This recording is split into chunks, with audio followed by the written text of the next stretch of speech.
இன்றைக்கு சபையினுடைய விசுவாசிகள் அடுத்தது நம்ம பார்க்க போனா ஊழியக்காரனும் சபையும் இணைந்ததுதான். ஒரு கட்டடம் ஆண்டவர் வாசம் செய்ய ஆராதிக்க இருக்கு. அந்த இடத்துல வருவதற்கு ஆத்துமாக்கள், அவர் முன்குறித்த ஆத்துமாக்களை கொண்டு வந்து வைத்திருக்கிறார். அடுத்தது அந்த சபையானது நாளுக்கு நாள் வளர வேண்டும் என்று சொன்னால் அந்த ஊழியக்காரரும் திருச்சபையிலே கர்த்தர் கொடுத்திருக்கிற ஆத்துமாக்களுடைய செயல்பாடுகளை வைத்துத்தான் சபையானது என்ன செய்ய வளரும், பலப்படும். இன்னைக்கு நாம் வாசித்த வேத பகுதியில அழகாக அப்போஸ்தலனாகிய பவுல் சொல்லுகிறார்.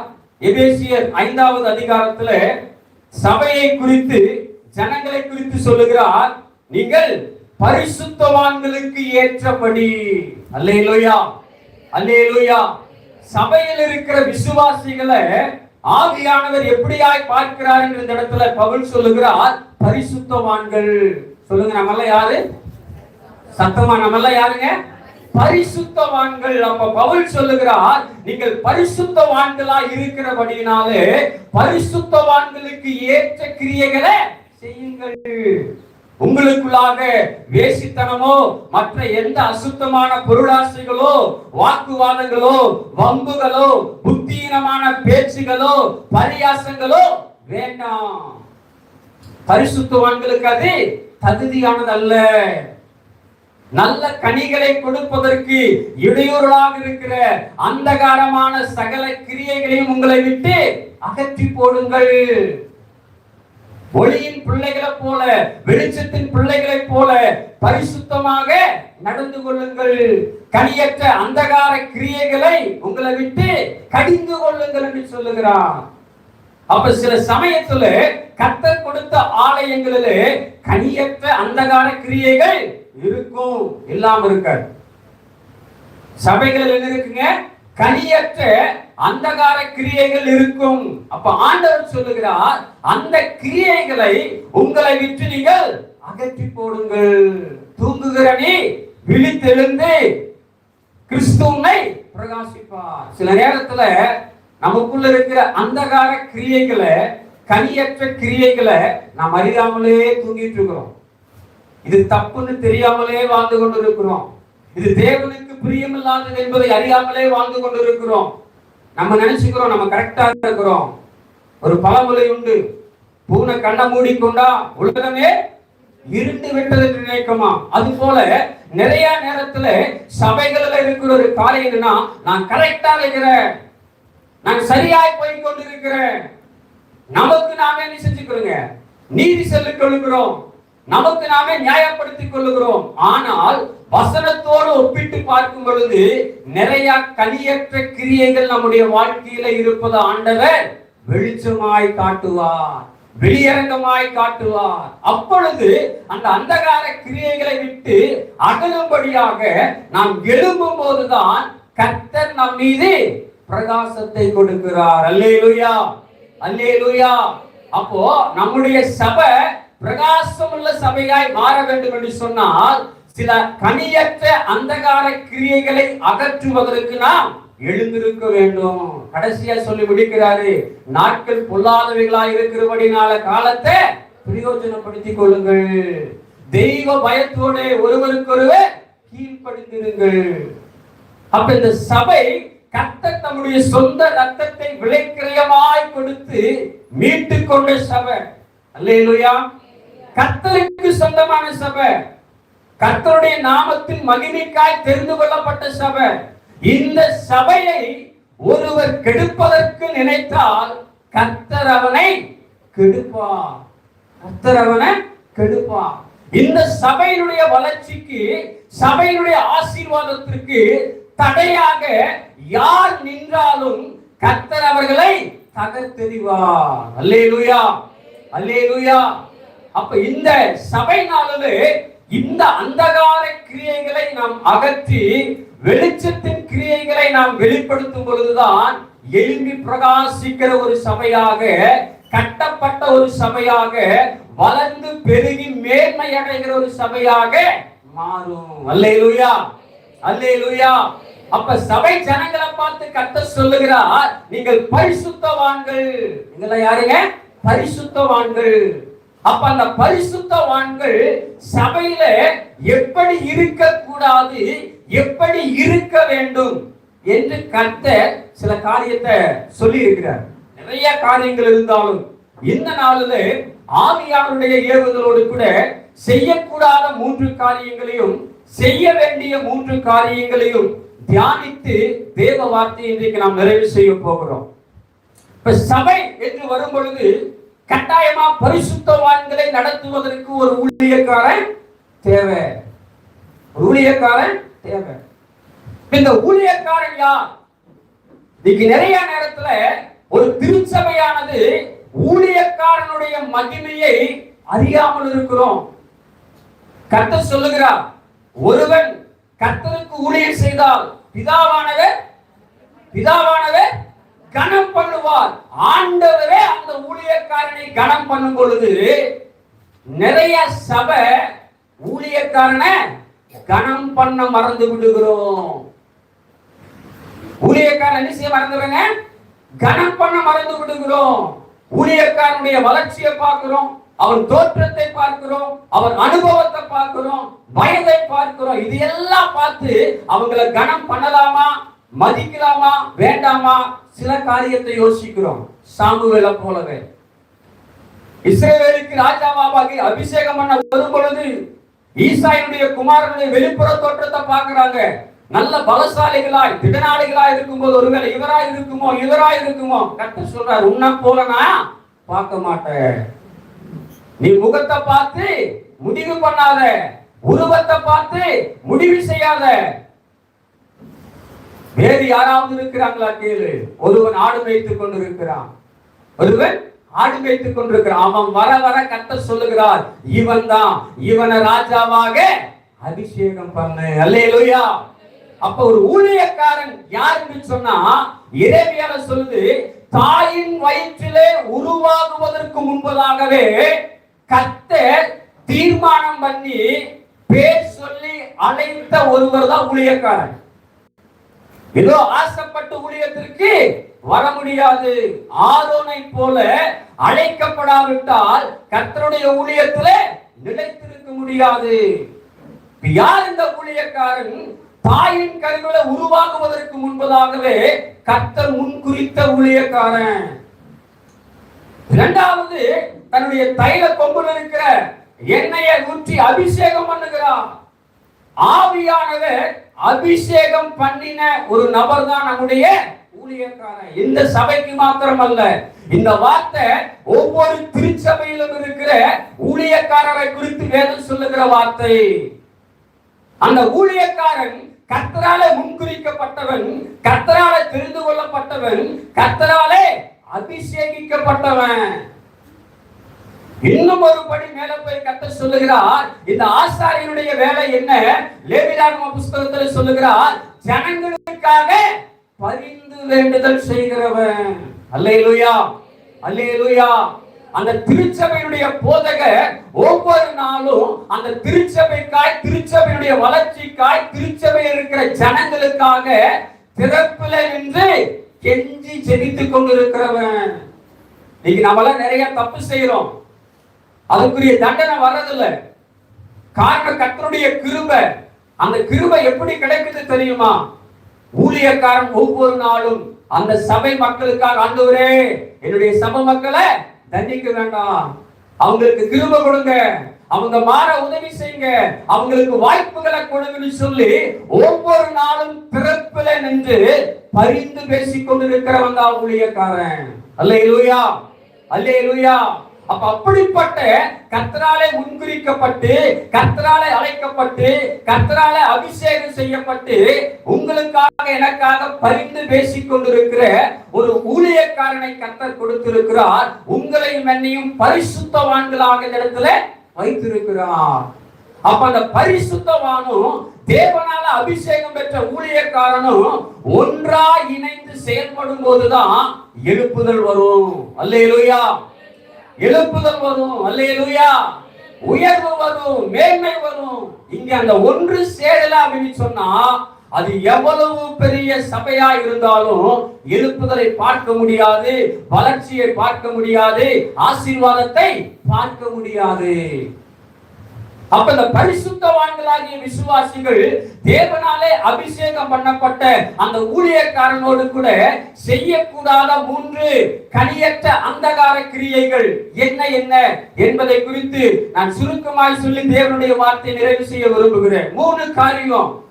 முதலாவது காரியம், என்னாகமம் 12வது அதிகாரத்துல மிரியாமை குறித்தும் ஆரோனை குறித்தும் பார்க்கிறோம். என்னாகமம் 12:1-2 மட்டும் வாசிங்க.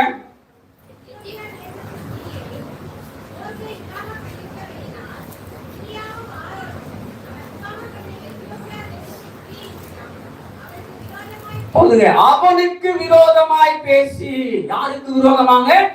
கர்த்தராலே தெரிந்து கொள்ளப்பட்ட, கர்த்தராலே அபிஷேகம் பண்ணப்பட்ட, கர்த்தராலே முன்குறிக்கப்பட்ட மோசேக்கு விரோதமாய் யார் பேசுறாங்க? ஆரோனும் மிரியாமும் விரோதமாய் பேச ஆரம்பிக்கிறார்கள். விரோதமா பேசுறதுக்கு என்ன காரணம்? முந்தின அதிகாரத்தில் சொல்லுகிறாங்க. மோசேயினுடைய மாமனார் ஒரு ஆலோசனை சொல்லுகிறார். நீங்க ஏன் இவ்வளவு தூரம் கஷ்டப்படுறீங்க? ஒவ்வொருத்தரையும் கவனிப்பதற்காக சில தலைவர்களை ஏற்படுத்துங்கன்னு சொல்லி ஒரு ஆலோசனை சொன்ன உடனே அவர் அதே போல சில தலைவர்களை உருவாக்கி விட்டார்.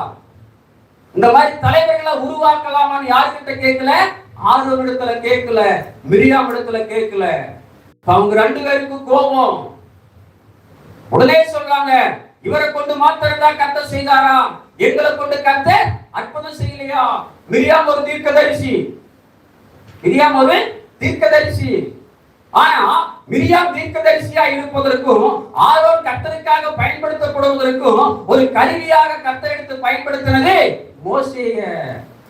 இன்னைக்கு சபையில எவ்வளவு அற்புதங்கள், எவ்வளவு அடையாளங்கள், எவ்வளவு வல்லமை, எவ்வளவு கிருபை விசுவாசிகளுக்கு கர்த்தர் கொடுத்திருந்தாலும் அதுக்கு ஒரு காரணமாக கருவியாக இருப்பது இந்த சபையும் சபையினுடைய ஊழியக்காரனும். ஊழியக்காரனுக்கு விரோதமாக நம்முடைய வார்த்தைகளை பேசுகிற கனியற்ற கிரியைகளை முதலாவது அகற்ற வேண்டும். இவங்க பேசின உடனே கர்த்தர் கேட்டார். வசனம் தான் சொல்லுது. மோசே கேட்டு கேட்காதவர் போல போயிட்டாங்க. ஆனா யார் கேட்கிறாங்க? கர்த்தர் கேட்கிறார். கர்த்தர் கேட்ட உடனே கர்த்தர் கோபம் கொண்டு சொல்லுகிறார், நீ மோசேக்கு விரோதமாக பேசுறதுக்கு பயம் இல்லாமல் போனது என்ன? நான் அபிஷேகம் பண்ண ஊழியக்கார, நான் தெரிந்து கொண்ட ஊழியக்கார, நான் முன்குறித்த ஊழியக்கார, என்னுடைய ஊழியக்காரனுக்கு விரோதமாய் பேசுவதற்கு பயம் இல்லாமல் போனது என்ன? கர்த்தர் கடிந்து கொள்ளுகிறார். உடனடியாக மிரியாமுக்கு குஷ்டரோகத்தை கர்த்தர் கொடுக்கிறார். அந்த நேரத்திலையும் பாருங்க, ஆரோன் போய் ஐயா மன்னிச்சிருங்க, நாங்க தெரியாம தப்பு பண்ணிட்டு இருக்கும் போது மோசே தான் உட்கார்ந்து சொல்லிக்கிறான், அல்லேலூயா அல்லேலூயா, ஆண்டவரே அவன் மீது இருக்கிற அந்த வியாதியை சுகமாக்குங்க. நமக்கு எவ்வளவு பிரச்சனை வந்தாலும் உங்களுக்காக எனக்காக செபிப்பதற்கு இருப்பது நம்முடைய சொந்த ஊழியக்காரன் மட்டும்தான். அல்லேலூயா அல்லேலூயா. எத்தனையோ ஊழியங்கள் இருக்கலாம், பிரபல்யமான ஊழியக்காரங்க எவ்வளவோ இருக்கலாம். இயேசு அழைக்கிறார், இயேசு விடுவிக்கிறார். பல ஸ்தாபனங்கள், பல ஊழியக்காரங்க உண்டு. கர்த்தர் அவங்க எல்லாரையும் வல்லமை எடுத்து பயன்படுத்துறார், உண்மை. ஆனால் உங்களுக்கு எனக்கு ஒரு கஷ்டம்னா, உங்களுக்கு எனக்கு ஒரு பிரச்சனைனா, நம்ம வீட்டில் ஒரு நல்லது கெட்டது எதுவானாலும் முதலாக வந்து நிற்பது நம்முடைய சபையினுடைய ஊழியக்காரனாக தான் இருப்பான். அல்லேலூயா அல்லேலூயா. அப்ப அந்த அபிஷேகம் பண்ணப்பட்ட ஊழியக்காரனுக்கு விரோதமாக பேசாத. அது அந்தகார கனியற்ற கிரியை. அந்த கிரியை இருக்கும் என்று சொன்னால் அங்க என்ன இருக்காதுங்க? வளர்ச்சி இருக்காது, ஆசீர்வாதம் இருக்காது, அங்கு சிலுவையை பார்க்க முடியாது. இன்னைக்கு எத்தனையோ சபைகள் ஊழியக்காரனுக்கு விரோதமாய் பேசி அந்த சபை ஒட்டுமொத்தமாக அழிந்து கிடக்கிறத பல இடங்களில் பார்க்கிறோம். அந்த குடும்பங்கள் ஆசீர்வாதத்தை இழந்திருப்பதை பல இடங்களில் பார்க்கிறோம். ஆகவே கனியற்ற கிரிய முதல் காரியம் ஊழியக்காரனுக்கு விரோதமாய் பேசுவதை நிறுத்த வேண்டும். என்னாகமம் 16வது அதிகாரத்துல நீங்க வீட்டுல வாசித்து பாருங்க.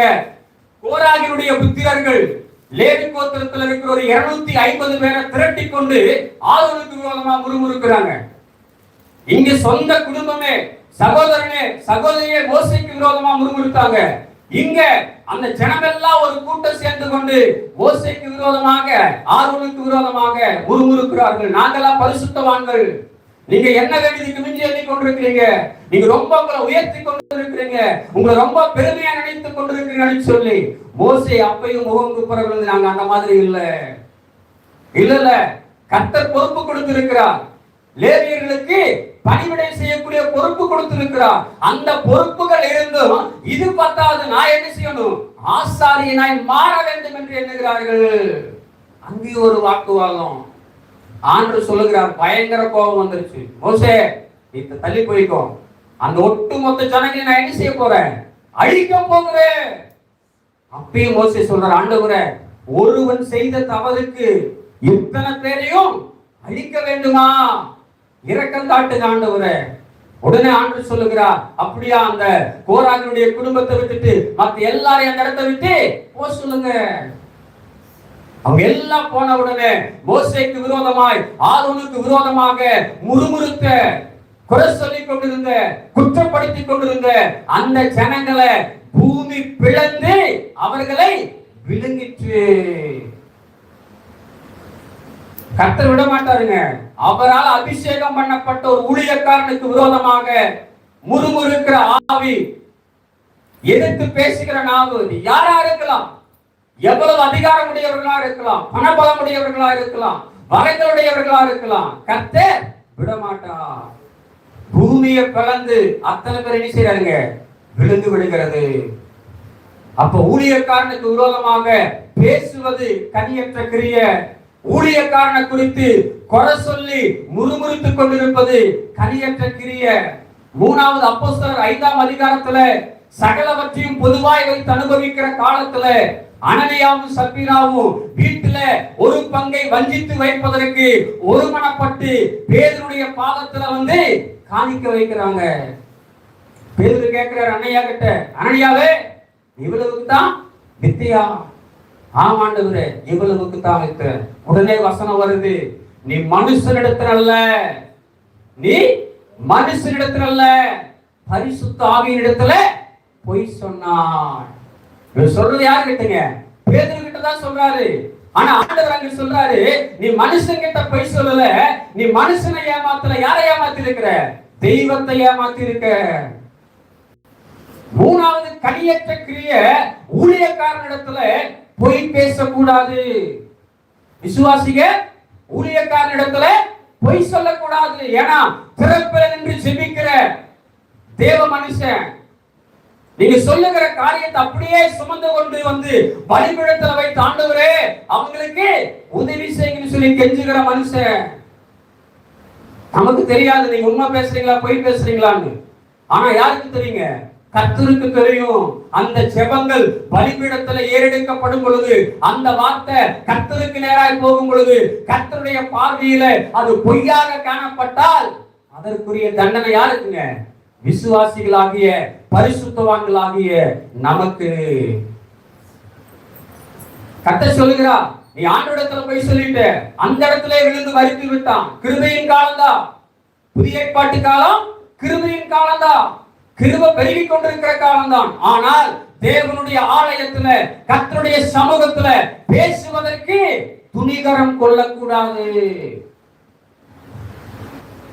மனப்பதரை கூட வார்த்தைகளை பேசக்கூடாது, பொய் சொல்லக்கூடாது. மனைவி பின்னாடியே வரா, நடந்தது எதுவும் தெரியாது, மீண்டும் ஒரு வாய்ப்பு கொடுக்கிறாரு. கணவன் தான் பொய் சொல்லிட்டா, மனைவியாவது வாய்ப்புகளை கொடுக்கலான்னு அங்கேயும் கேட்கிறாரு, ஏமா இவ்வளவுக்கு தான் வித்தியா?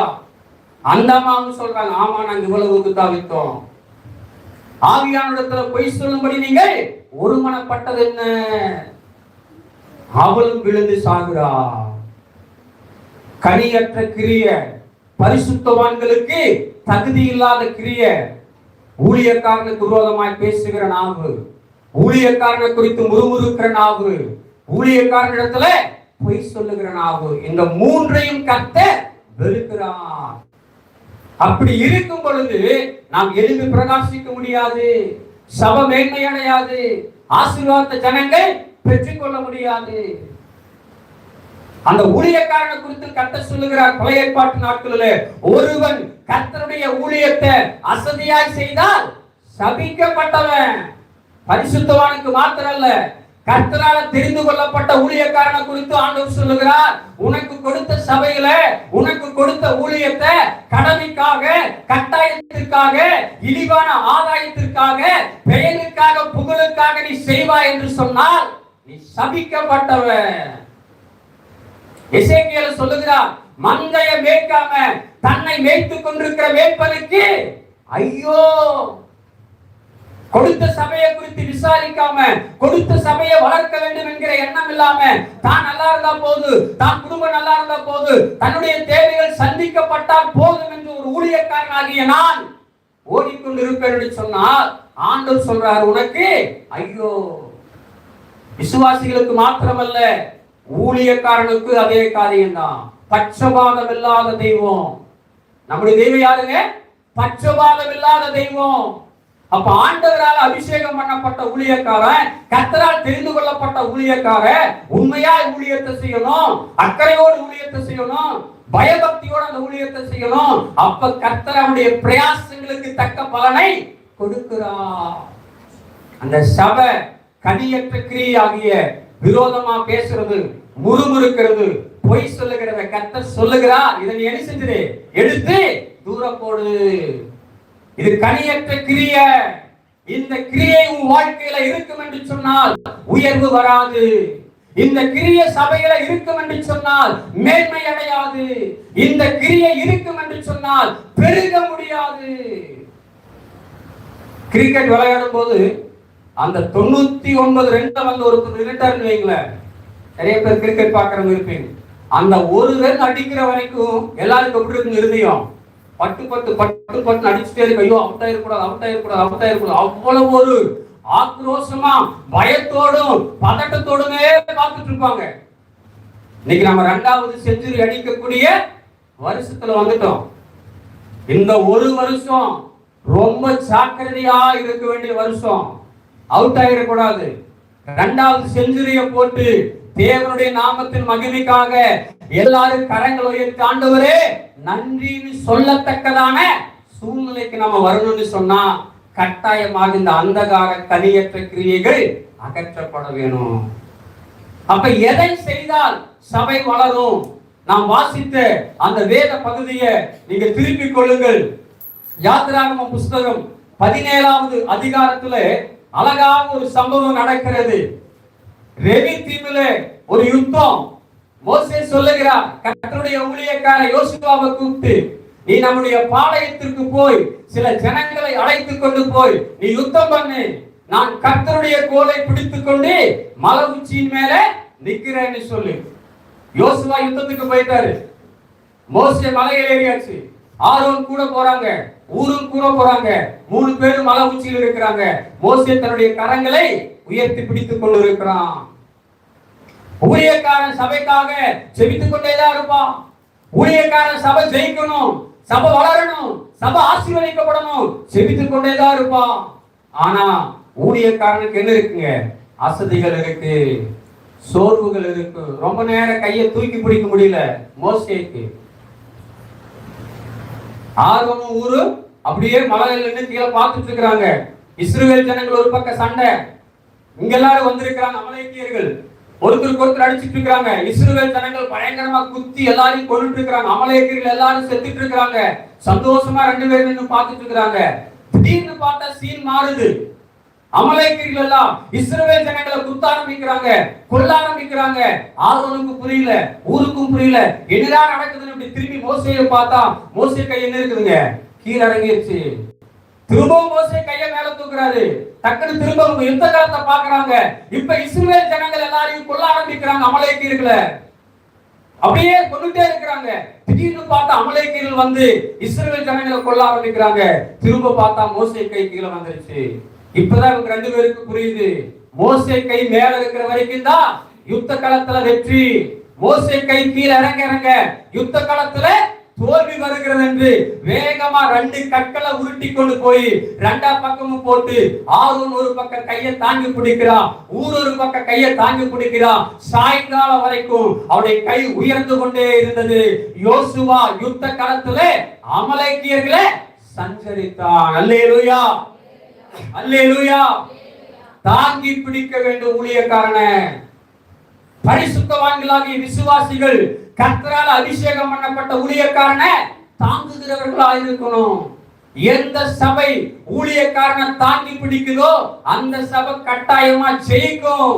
பிசாசின் சேனை எவ்வளவு பெரிய சேனையா இருந்தாலும், எதிரில் இருக்கிற கூட்டம் எவ்வளவு பெரிய பலசாலிகளா இருந்தாலும், கர்த்தருடைய ஊழியக்காரனை தாங்குகிற சபைக்காக கர்த்தர் களத்தில் நின்று யுத்தம் செய்வார். அல்லேலூயா, அல்லேலூயா.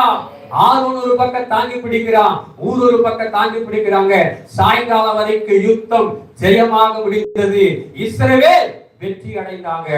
இன்றைக்கு இந்த கற்பாறை அடி எல்லாம் திருச்சபை ஜெயிக்கணும்னா, ஆசீர்வதிக்கப்படணும்னா, இந்த சபை உயரணும் என்று சொன்னால் கர்த்தர் உங்களுக்கு என்று கொடுக்கிற ஊழியக்காரனை தாங்கி பிடிக்கிற சபையாக மாற வேண்டும். எதிலெல்லாம் தாங்கலாம்? 3 காரியங்களை சொல்லுகிறேன். 1, ஜெபத்திலே தாங்க வேண்டும். 2வது கொடுத்து தாங்க வேண்டும். 3வது கூட நின்று தாங்க வேண்டும். முதலாவது ஜெபித்து தாங்குங்கள். ஒருவேளை உங்களுடைய ஊழியக்காரனுக்காக டெய்லி நான் ஜெபம் பண்றேன் சொல்றவங்க தாராளமா நீங்க கையை தூக்கலாம். கர்த்தர் பார்த்து கொண்டிருக்கிறார். நான் டெய்லி ஜெபம் பண்றேன், பொய் சொல்ல வேண்டாம், கர்த்தர் பார்க்கிறார். நான் டெய்லி என்னுடைய ஊழியக்காரனுக்காக, உங்களுடைய சபைக்கு இப்ப ஜெபடானியால கர்த்தர் ஊழியக்காரனா கொடுத்திருக்கிறார். நான் டெய்லி ஒவ்வொரு நாளையும் என் ஊழியக்காரனுக்காக ஜெபிக்கிறேன்றவங்க மாத்திரம் கை தூக்குங்க. 1 2 3 4 5 பேர். ஏன் சபை விழுந்து கொண்டிருக்கிறது? ஏன் சபையில வளர்ச்சி இல்லை? ஜெபித்து தாங்குகிற விசுவாசிகள் குறைவு. உங்களுக்காக திறப்பில் நிற்கிறான் ஊழியக்காரன், உங்களுக்காய் கண்ணீர் விட்டு கதறுகிறான் ஊழியக்காரன். நான் ஒரு திருச்சபையின் போதகராக இருப்பதனால, இங்க இருக்கிற அத்தனை பரிசுத்தவான்களும் போதகர்களாக இருப்பதனால அந்த பிரச்சனை தெரியும். விசுவாசியை பார்க்கலும் பல பிரச்சனை ஊழியக்காரனுடைய சரீரத்துல. ஒரு குடும்பத்தில் இருக்கிற 4 பேரை வச்சு சமாளிக்கிறதுக்கு தகப்பனும் தாய் எவ்வளவு போராடுகிறோம். பல குடும்பங்கள், ஒவ்வொரு குடும்பம் ஒவ்வொரு மாதிரி. எல்லாரையும் அரவணைச்சு கொண்டு போகணும், எல்லாரையும் ஒன்னா வைக்கணும், எல்லாரையும் ஐக்கியமா கொண்டு போகணும். இது இல்லாம தனிப்பட்ட பிரச்சனை, சரீரத்தில் இருக்கிற வியாதி, மனைவி, பிள்ளைங்க, குடும்பத்துல சில பிரச்சனை, சில பொருளாதார நெருக்கடி, இவைகள் மத்தியில ஊழியத்தை செய்யணும். மன ரீதியிலும் சரீர ரீதியிலும் பலவிதமான நெருக்கடியோடு கூட ஊழியக்காரன் இருக்கிறார். அந்த ஊழியக்காரன் சோர்ந்து போகாமல் இருக்க வேண்டும் என்று சொன்னால், அந்த ஊழியக்காரன் எழுந்து பிரகாசிக்கிற ஒரு ஊழியக்காரனா இருக்க வேண்டும் என்று சொன்னால், சபை ஜெபிக்கிற சபையா இருக்கணும் ஊழியக்காரனுக்காக. நெகேமியா அலங்கம் இடிக்கப்பட்டு விட்டது என்ற சத்தத்தை கேட்ட உடனே தேவ சமூகத்துல முகங்குப்புற விழுந்து அழுது உபவாசித்து ஜெபிக்கிற, ஆண்டவரே என்னுடைய ஆலயத்தினுடைய அலங்கம் இடிக்கப்பட்டு கிடக்கிறது, இந்த ஆலயம் கட்டப்படணும். ராஜா துக்க முகத்தை பார்த்து ஏன் துக்க முகமா இருக்கிறாங்க? அப்ப ஜெபிக்கிறார், ஆண்டவரே ராஜா நான் போய் அந்த அலங்கத்தை கட்டுவதற்கு எனக்கு சம்மதம் கொடுக்கணும், தேவையான பொருள்களை கொடுப்பதற்கு உதவி செய்யணும். நாங்க திரும்பி போகும் பொழுது, அதை கட்ட போகும்போது எந்த எதிரி நாடுகளும் தொந்தரவு கொடுக்காம இருக்கணும். ஜெபம் ஜெபம் ஜெபம். நெகேமியா புஸ்தகத்தை போய் வாசித்து பாருங்க, சகலமும் ஜெபம் தான். பவுல் சொல்லுகிறார் கொலோசியர்ல, அதாவது நாங்க கர்த்தருடைய ரகசியத்தை சொல்லுவதற்கு கர்த்தர் எங்களுக்கு திறந்த வாசலை ஏற்படுத்துவதற்காக வேண்டிக் கொள்ளுங்கள். நிறைய துன்மார்க்கருடைய கைகளில் நாங்கள் அகப்படாமல் இருக்க எங்களுக்காக வேண்டிக் கொள்ளுங்கள். பவுலுக்காக சபை ஜெபம் பண்ணி கொண்டிருந்தது. ஜெபித்ததுனாலதான் பவுலால அநேக சபைகளை உருவாக்க முடிந்தது. 199 ஆண்டுகள். ஒருவேளை ஏறத்தாழ எத்தனை கிளை சபைகள் இந்த சபையிலிருந்து உருவாகி இருக்க வேண்டும், எத்தனை ஊழியக்காரர்கள் புறப்பட்டு இருக்க வேண்டும். எத்தனை ஆத்துமாக்களை அறுவடை செய்திருக்க வேண்டும்.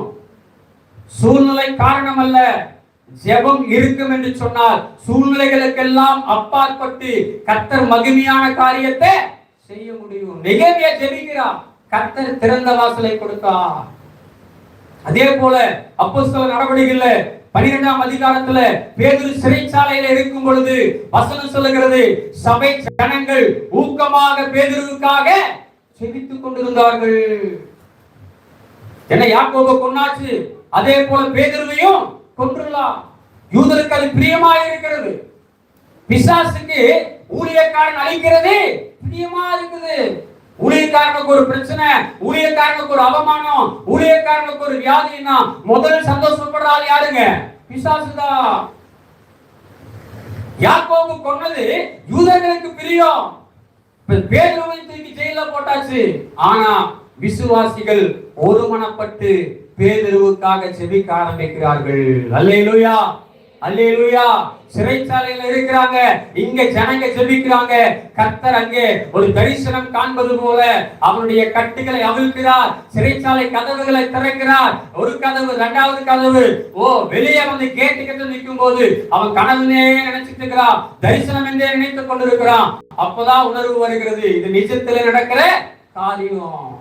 நேரா ஜெபிக்கிற வீட்டுல போய் கதவை தட்டுகிறான். ரோதை என்கிற பெண் பார்த்து பிதற்றா. பேதுரு வந்திருக்கிறாங்க. மத்த ஜனங்க சொல்றாங்க, வாய்ப்பே இல்லை, நீ உளறிட்டு இருக்கிற. பேதுரு எங்க இருக்கிறாரு? ஜெயில இருக்கிறாரு.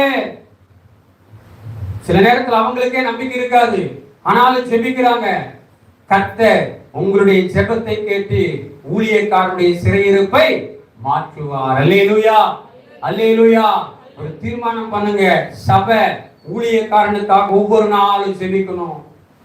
குறைஞ்சது 5 நிமிடமாவது ஊழியக்காரனுக்காக, அப்படி மனைவிக்காக, பிள்ளைகளுக்காக, அவங்களுக்கு இருக்கிற தேவைகளுக்காக, பாதுகாப்புக்காக, பரிசுத்தாவின் அபிஷேகத்திற்காக, வழி நடத்துவதற்காக தேவ சமூகத்திலே கதறுகிற ஒரு சபையாய் மாறும் என்று சொன்னால் அந்த சபைக்கு வருகிற வளர்ச்சியை தடுக்க முடியாது.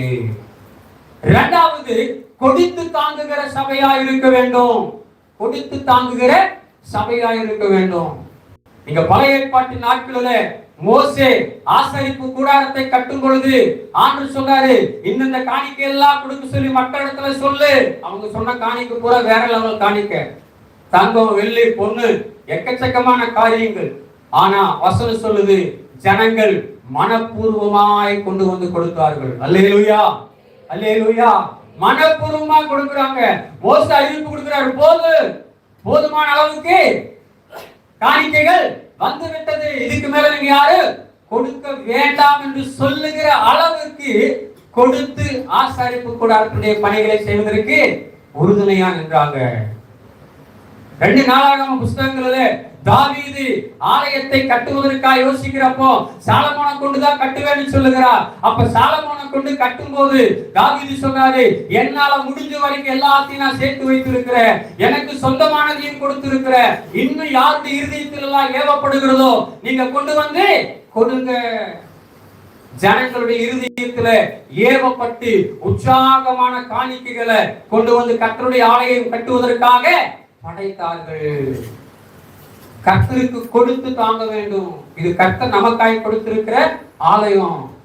அதனாலதான் ஆகாயில சொல்லுகிறார், என் வீடு பாழாய் இருக்கும் பொழுது நீங்க எல்லாம் சொகுசா வாங்க நினைக்கிறீங்களே, உங்களுடைய சம்பாத்தியத்தை ஊதி போகிற பொத்தலான பையில போடுவதற்கு ஒப்பாக அதெல்லாம் இல்லாம போகிறது.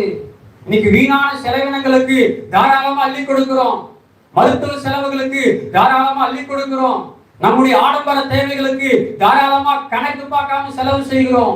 ஆனால் கர்த்தருடைய ஆலயத்திற்கு கொடுப்பதற்கு இவ்வளவு கொடுக்கணுமா? கொடுத்து தாங்க வேண்டும். கர்த்தர் எனக்காக கொடுத்த சபை, எந்த அளவுக்கு சபைக்காக நான் கொடுக்கிறேனோ அந்த அளவுக்கு கர்த்தர் எனக்கு திரும்ப கொடுப்பார். சிறுக விதைக்கிறவன் சிறுக அறுப்பான், பெருக விதைக்கிறவன் பெருக அறுப்பான். எவன் நீர் பாய்ச்சுகிறான் அவனுக்கு நீர் பாய்ச்சப்படும். நீங்கள் நானும் எந்த அளவுக்கு மனப்பூர்வமாய் கொடுக்கிறோமோ அதற்கு தகுந்த ஆசீர்வாதத்தை கர்த்தர் கொடுப்பார். இன்னைக்கு நிறைய சபையில கொடுத்து தாங்குகிற மக்கள் குறைவு, ஆனா நீங்க எல்லாம் உற்சாகமா கொடுக்குறீங்கன்னு நான் கேள்விப்பட்டேன். கர்த்தர் உங்களை ஆசீர்வதிப்பார். கொடுத்து தாங்க வேண்டும், கொடுத்து தாங்க வேண்டும். சபைக்கு மாத்திரமல்ல, ஊழியக்காரனுக்கும் கொடுத்து தாங்க வேண்டும். எலியா தீர்க்கதரிசியிடத்துல கர்த்தர் சொல்லுகிறார், பஞ்சகாலம் ஆரம்பிச்சிருச்சு, நீரெல்லாம் வற்றி போனது, நீ சாரிபாத்தூருக்கு போ, உன்னை போஷிப்பதற்காக ஒரு விதவையை ஆயத்தப்படுத்தி வைத்திருக்கிற. போஷிப்பதற்கு ஒரு பெரிய பணக்காரன் ஆயத்தப்படுத்தி வைத்திருக்கிறேன்னா சந்தோஷம். உன்னை போஷிப்பதற்காக ஒரு பெரிய விவசாயி ஆயத்தப்படுத்தி வைத்திருக்கிறேன்னா சந்தோஷப்படலாம், நிறைய சேர்த்து வச்சிருப்பாங்க. பஞ்சகாலம். ஆனா ஆண்டு சொல்றாரு, ஒரு விதவையை ஆயத்தப்படுத்தி வைத்திருக்கிறப்போ எலியா கீழ்ப்படிந்து போகிறான். அந்த அம்மா இடத்துல கேட்கிற, குடிக்கிறதுக்கு கொஞ்சம் தண்ணி கொடுங்கம்மா. அந்த அம்மா தண்ணி மோக்கலான்னு உள்ள போகும்போது இன்னொரு வார்த்தை வருது, அப்படியே சாப்பிடுறதுக்கு ஏதாவது இருந்தா கொடுங்க. அந்த அம்மா தன்னுடைய அவல நிலையை சொல்றாங்க, ஐயா நானும் என் மகனும் இப்பதான் 2 விறகு பொறுக்கிட்டு வந்தோம். எதுக்காக? என்கிட்ட இருக்கிற ஒரு கைப்பிடி மாவு, ஒரு கலச எண்ணெயில அடையை சுட்டு சாப்பிட்டு விட்டு நாங்க ஜீவனை விடலான்னு இருக்கிறோம். இந்த கர்த்தருடைய தாசன் சொல்றான், பரவாயில்லம்மா, நீ சுடுகிறதுல ஒரு சின்ன அடையா சுட்டு அது முதல் அடை எனக்கு கொடு. பஞ்சகாலம் முடிகிற வரைக்கும் உனக்கு மாவு குறையாது, எண்ணெயும் குறையாது. யோசித்து பாருங்க, பிராக்டிக்கலா. நம்ம இருந்த என்ன யோசிப்போம் பாரு, பொய் சொல்லி ஏமாத்து திங்கிறதுக்குன்னு ஊழியக்காரன் வேஷத்தை போட்டுட்டு வந்து வீட்டுல உட்கார்ந்து இருக்கிறான். நம்மளே செத்துட்டு இருக்கிறோம், இதுல நம்ம கிட்ட பிச்சை எடுக்கிறதுக்கு உட்கார்ந்துட்டு இருக்கிறான். என்னென்னலாம் யோசிப்போம். ஆனால் அந்த தாயார், அந்த விதவை தாயார் கர்த்தருடைய வார்த்தை அப்படியே விசுவாசித்து முதல் அடையை செய்து கொண்டு போய் எலியாவுக்கு கொடுக்கிறான். அல்லேலூயா. வசனம் சொல்லுங்க, பஞ்சகாலம் முடிகிற வரைக்கும் அவளும் அவள் வீட்டாரும் திருப்தியாய் சாப்பிட்டார்கள். அல்லேலூயா, அல்லேலூயா. எனக்கு எல்லாம் இருந்தா நான் இதை செய்வேங்க. எல்லாம் இருந்தா எல்லாரும் செய்வாங்க. இல்லாத மத்தியில, குறைவின் மத்தியில, உன்னிடத்துல இருப்பதுல நீ ஊழியக்காரனுக்காக கொடுக்கிறது என்ன? சபைக்காக நீ கொடுக்கிறது என்ன? தாங்க வேண்டும். இல்ல இல்ல இல்ல, இல்லாததை குறித்து யோசிக்காத. உன்னிடத்தில் உள்ளதிலே என்ன கர்த்தருக்கு கொடுக்கிறாய்? உள்ளதுல கர்த்தருக்கு என்ன கொடுக்கிறாய்? இன்னைக்கு நிறைய பேர் நாம யோசிக்கிறது, நிறைய வரும்பொழுது நான் செய்வேங்க, என்கிட்ட எல்லாம் பணம் இருந்துச்சுன்னா நிறைய செய்யணும்னு ஆசைதான், ஆனா எனக்கு இல்லையே. இருக்கும்போது பார்த்துக்கலாம், வரும்போது பார்த்துக்கலாம். இப்ப இருப்பதுல நான் கர்த்தருக்காக எதை செய்ய முடியும்? என் கிட்ட இருக்கிறதுல ஊழியக்காரனுக்காக எதை செய்ய கொடுக்க முடியும்? சுனேமியா எலிசா வரும்பொழுது தான் மேல் வீட்டறையில் ஒரு இடத்தை ஆயத்தப்படுத்தி அந்த ஊழியக்காரனை தங்க வைத்து போஜனம் பண்ணும்படி பலவந்தம் பண்ணுகிறான். நீங்க சாப்பிட்டாகணும், நீங்க சாப்பிட்டாகணும். ஏன்னா தேவ மனுஷன் ஊழியக்காரன், அவனுக்கு கொடுத்தா நமக்கு ஆசீர்வாதம். தங்கிறதுக்கு வீட்டை கொடுக்கிறான், சாப்பிடுறதுக்கு பலவந்தம் பண்ணி கட்டாயப்படுத்தி சாப்பிட வைக்கிறான். எலிசா கேட்கிறவங்களுக்கு என்னப்பா நான் செய்யணும்? கேயாசி சொன்ன, அவங்களுக்கு குழந்தை இல்லை. கர்த்தர் அதே போல ஜெபிக்கிறார், ஒரு குழந்தையை கொடுக்கிறார். அந்த குழந்தை மரித்ததற்கு பிறகும் இந்த தாயார் திரும்ப எலிசா இடத்துல போறாரு. திரும்ப எலிசா ஜெபித்து அந்த குழந்தையை உயிர்ப்பிக்கிறார். கர்த்தருக்காக கொடுக்கிற குடும்பத்தை, ஊழியக்காரனுக்காய் கொடுத்து தாங்குகிற குடும்பத்தை எந்த சூழ்நிலையிலும் வெட்கப்பட்டு போக ஆண்டவர் விடவே மாட்டார். ஜெபித்து தாங்குங்கள், கொடுத்து தாங்குங்கள். ஊழியக்காரனுக்கு பலவந்தம் பண்ணுங்க, கொடுங்க. வேண்டாம்னு சொன்னாலும் கொடுங்க, போதும்னு சொன்னாலும் கொடுங்க. ஏன்னா கர்த்தர் நமக்கென்று கொடுத்திருக்கிற சபை, நமக்கென்று கொடுத்திருக்கிற தேவ ஊழியக்காரன். ஆண்டவர் சொன்னார், ஒரு கலச தண்ணி கொடுத்தாலும் நான் என்ன செய்வேன்? அதுக்குரிய ஆசீர்வாதத்தை கொடுப்பேன்.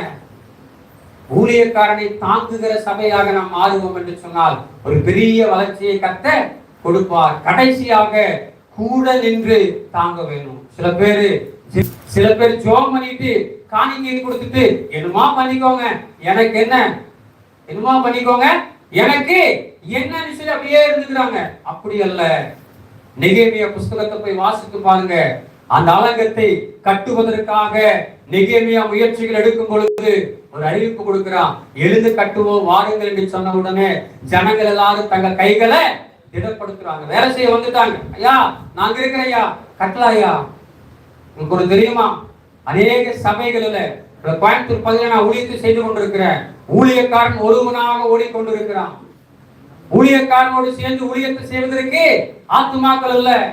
ஊழியக்காரனுக்கு பாரம், ஜெப கூட்டத்தை வைக்கணும், ஜெபங்களை நிறைய நடத்தணும், கூட்டங்களை நிறைய நடத்தணும், சுவிசேஷம் சொல்ல போகணும், பல ஜெபங்களை கிளை ஊழியங்களை ஆரம்பிக்க வேண்டும் என்கிற தாகம், பாரம், வாஞ்ச.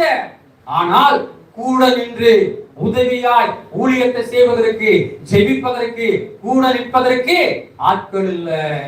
ஆனா இங்க நெகேமியா சொன்ன உடனே ஜனங்கள் எல்லாம் வர்றாங்க. வாங்க ஐயா கட்டுவோம், எழுந்து கட்டுவோம், வாங்க. கட்டுறாங்கன்னு தெரிஞ்ச உடனே பிசாசு சும்மா இருக்க மாட்டான். சன்பல்லாத் தொபியாவை எழுப்பி விடுறா. பாரு, ஊழியம் வளர்ந்துட்டு இருக்குது, சபை பெருகிட்டு இருக்குது, ஜெபம் நடந்துட்டு இருக்குது, போ பிரச்சனை பண்ணு, அந்த ஜெபத்தை நிறுத்து, அந்த வேலையை நிறுத்து, அந்த எழுப்புதலை நிறுத்து, இல்லைன்னா அவன் கட்டி முடிச்சிருவான், ஆலயம் பெருகிரு. எதிர்ப்புகள் வரும். நம்ம ஜெபிக்க ஆரம்பிக்கும் போதுதான், கர்த்தருக்கான சில காரியங்களை செய்ய எழுப்பும் போதுதான் நம்மளை அவமானப்படுத்துவாங்க, நம்மளை அசிங்கப்படுத்துவாங்க, நம்மளை கேவலப்படுத்துவாங்க, நம்மை குறித்து சில தவறான கருத்துக்களை சொல்லுவாங்க. எதுக்கு நம்ம ஜெபிக்க போகணும், ஏன் ஆலயத்துக்கு போகணும், எதுக்கு நாம் ஊழியத்துக்கு யாராவது பண்ணிட்டு போட்டு நமக்கு என்ன, ஒதுங்கி நின்று விடலாம் என்கிற சூழ்நிலைக்கெல்லாம் பிசாசு தள்ளுவான். சன்பல்லாத் தொபியா கேலி பண்ண ஆரம்பிச்சுட்டான், கிண்டல் பண்ண ஆரம்பிச்சுட்டா. கட்டுங்களா, கட்டு கட்டு, ஒரு நடிகேறி போனாலும் விழுந்துரும். அதை இடிச்சு போடலாம் பிளான் பண்றாங்க. இன்னைக்கு சபையை அழிப்பதற்கு ஒரு கூட்டம் ஓடிக்கொண்டிருக்கிறது, ஊழியத்தை தடுப்பதற்கு ஒரு கூட்டம் ஓடிக்கொண்டிருக்கிறது, சபை வளரக்கூடாது என்பதற்காக ஒரு கூட்டம் செயல்பட்டு கொண்டிருக்கிறது. அதெல்லாம் ஜெயிச்சு நம்ம ஆலயத்தை கட்ட வேண்டுமானால், ஊழியத்தை கட்ட வேண்டுமானால் ஊழியக்காரனோடு கூட வந்து நிற்கணும், ஊழியக்காரனோடு வந்து நிற்கணும். பிரச்சனை வந்ததுமே ஓடி போகல. ஜாமம் காக்கிறதுக்கு ஜனங்க வராங்க. ஐயா நாங்க காத்துக்கிறோம், நைட் நேரத்துல அலங்கத்தை எவடிக்கிறேன்னு நான் பாக்குறேன், நைட்டு பூரா நாங்க முடிச்சிருக்கிறோம், நீங்க தைரியமா இருங்க. நெகேமியா ஜெபித்துக் கொண்டிருக்கிறான். அங்கே விசுவாசிகள் அலங்கத்தை சுத்தி நைட்டு பூரா காவல் காத்து கொண்டிருக்கிறார்கள். அடுத்தது இன்னும் முடியல, நேரம் படையெடுத்து போலாம், அது எப்படி அழிச்சிடணும், வாங்க ஒரு கூட்டத்தை திரட்டிட்டு போலான்னு சன்பல்லாத் தொபியாவை யோசிக்கிறான். ஜனங்க சொல்றாங்க, வர்த்தையா பட்டயத்தைய இடுப்புலயே வச்சிட்டு இருக்கிற, ஒரு கையில ஆயுதம், இன்னொரு கையில வேலை செய்யற கரண்டி. எந்த அளவுக்கு ஊழியக்காரனோடு நின்று இருக்கிறாங்க பாருங்க. பிரச்சனை வந்தவுடனே விட்டுட்டு ஓடல, எதிர்ப்பு வந்தவுடனே ஓடல, ஊழியக்காரனோடு நிற்கிறாங்க, கூட நிற்கிறாங்க, எவ்வளவு வந்தாலும் பார்த்துக்கலாம் நினைக்கிறாங்க. நெகேமியா ஜெபித்துக் கொண்டு இருக்கிறான், விசுவாசிகள் எல்லாம் கூட நிற்கிறாங்க, துணையா நிற்கிறாங்க. 52 நாட்களுக்குள்ளாக அலங்கம் கட்டி முடிக்கப்பட்டது. அல்லேலூயா, அல்லேலூயா. தேவ பிள்ளையே, இந்த அருமையான நாளில இந்த ஆலயத்தை கர்த்தர் மேன்மைப்படுத்த விரும்புகிறார். இந்த ஆலயத்தை கர்த்தர் உயர்த்த விரும்புகிறார். போராட்டம் இருக்குது, எதிர்ப்புகள் இருக்குது, பலவிதமான நெருக்கங்கள் இருக்குது. அதை குறித்தெல்லாம் கலங்காதீங்க.